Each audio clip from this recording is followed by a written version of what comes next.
What's in a name anyway? Well, the Washington Post has analyzed the names of more than 200 million American voters. That's what they say. And the Washington Post say that they've come up with who has the most Republican names and who has the most Democrat names. We're talking mostly about your first names now.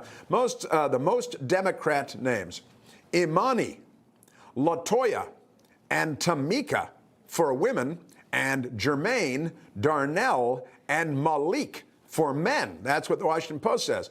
For Republicans, Braden, Colton, and Tanner, right? Plus Darla, Misty, and ironically, for the party of Abraham Lincoln, Dixie for the women. But what about us here at the squad? Because we had to measure up our own names, right? Who has the most Republican name here on the squad? Well, naturally, it's Jason.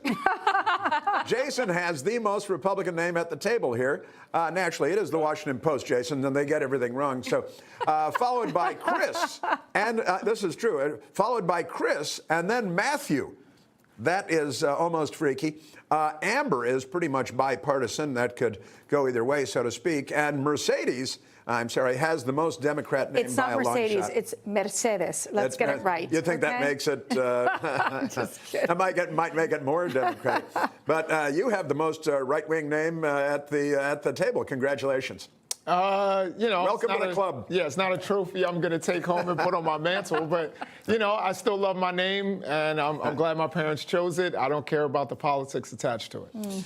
That's fair enough. But straighten us out again.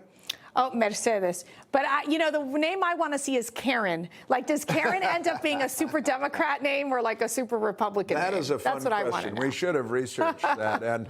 And Amber, and we're going to have to do last names, too, I think, once we get the database loaded into the system. Yeah, you're right. I think Duke will be an interesting one, given the Democratic ties of one of those unfortunate white nationalist leaders. Yeah, the old Republican. Only one.